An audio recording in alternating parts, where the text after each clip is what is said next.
आपके जहन में यह सवाल है कि सऊदी अरब में जो मीटिंग्स हो रही हैं उनसे क्या लबोलुआब निकलेगा, कोई हासिल वसूल निकलेगा भी या नहीं इस जंग का, यह है बड़ा सवाल। यूक्रेन युद्ध पर सऊदी अरब में मीटिंग, अमेरिका यूक्रेन के प्रतिनिधि इसमें शामिल हुए, यूक्रेन में शांति को लेकर चर्चा हुई, अहम ठिकानों की सुरक्षा प्रस्ताव पर मंथन किया गया है इस मीटिंग में। तो देखिए, यूक्रेन जंग पर बात हुई है, महायुद्ध की शुरुआत तो नहीं है ये। सऊदी अरब में क्या हुआ है पहले ये जान लीजिए और उसके बाद आपको मॉस्को लिए चलेंगे। अमेरिका यूक्रेन के प्रतिनिधियों की बैठक हुई है, अल्प युद्ध विराम को लेकर इस बैठक में चर्चा हुई। यूक्रेन ने न्यायपूर्ण शांति की बात दोहराई है। दावा क्या है? अहम ठिकानों पर हमले रोकने पर चर्चा हुई है। ऊर्जा और बुनियादी ढांचों पर हमले रोकने को लेकर मंथन हुआ है, ये यूक्रेन के रक्षा मंत्री ने भी बताया है।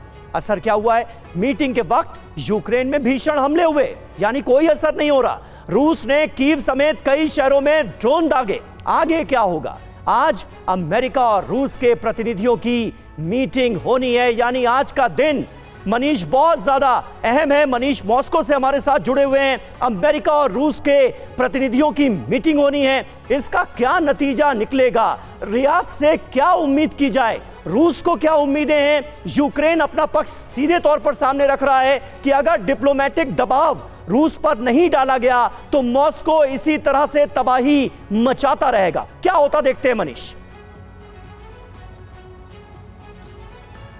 बिल्कुल, देखिए, मौजूदा हालात जो है उसमें रूस के दोनों हाथ में लड्डू है। ज़मीन पर वो काफ़ी अपनी बढ़त बनाए हुए है और जो वो चाहता था उस तरह के ऑब्जेक्टिव उसको अचीव हो चुके हैं। वहीं दूसरी तरफ अब अमेरिका से जो नई दोस्ती हो रही है, तो रियाद की बैठक में न केवल रूस यूक्रेन युद्ध को लेकर बल्कि रूस और अमेरिका के संबंध बहाली को लेकर भी चर्चा हो रही है। और ऐसे में रूस का प्लान है कि एक साथ दोनों ही निशाने पर टारगेट किया जा सके, यानी कि युद्ध जहाँ पर अपना कर रहा है उस युद्ध की बढ़त तो वो बनाए रखे, वहीं दूसरी तरफ अमेरिका के साथ उन तमाम प्रतिबंधों पर बात हो सके, जियोपॉलिटिक्स पर बात हो सके, मिडिल ईस्ट पर बात हो सके।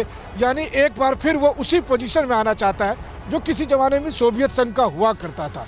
यही वजह है कि रूस को कोई फर्क नहीं पड़ता है। देखिए, वो कहते हैं ना हम लोग हिंदी में, क्या हम तुम्हारी बात नहीं मानेंगे, क्या कर लोगे? तो रूस अभी उसी मोड में है। अगर वो युद्ध विराम नहीं कर लेगा तो कौन क्या बिगाड़ लेगा?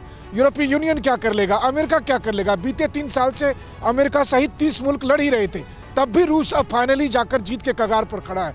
तो कुल मिलाकर रूस का आत्मविश्वास अभी चरम पर है और उसी आत्मविश्वास के साथ वो अमेरिका के साथ बातचीत कर रहा है। वहीं दूसरी तरफ यूक्रेन में जहाँ जहाँ उसे ज़रूरत लग रहा है वहाँ वो हमले भी कर रहा है और तीसरी तरफ वो यूरोपीय यूनियन को भी धमकाने की स्थिति में। तो कमोबेश यही स्थिति अभी बनी हुई है। अब ऐसे में ट्रंप कैसे पुतिन को मनाते हैं ये देखने वाली बात होगी। हाँ, ये बात जरूर है कि कल जैसे मैंने रूसी संसद के डिप्टी स्पीकर से पूछा था कि क्या आप ट्रंप पर भरोसा करते हैं, तो उनका कहना यही था कि देखिए, वैसे तो ट्रंप और पुतिन बात कर रहे हैं लेकिन अमेरिका अमेरिका है और रूस अपनी जितनी भी चिंताएं हैं जब तक उसे एड्रेस नहीं होगा रूस किसी भी हालत में युद्ध विराम नहीं करेगा। बिल्कुल, कुल मिलाकर आपने बहुत अच्छे से एक्सप्लेन किया मनीष की कैसे इस वक्त जो रूस है वो विन विन सिचुएशन में है और किसी भी तरह का कोई दबाव रूस पर बनाना इस वक्त बहुत मुश्किल नजर आ रहा है।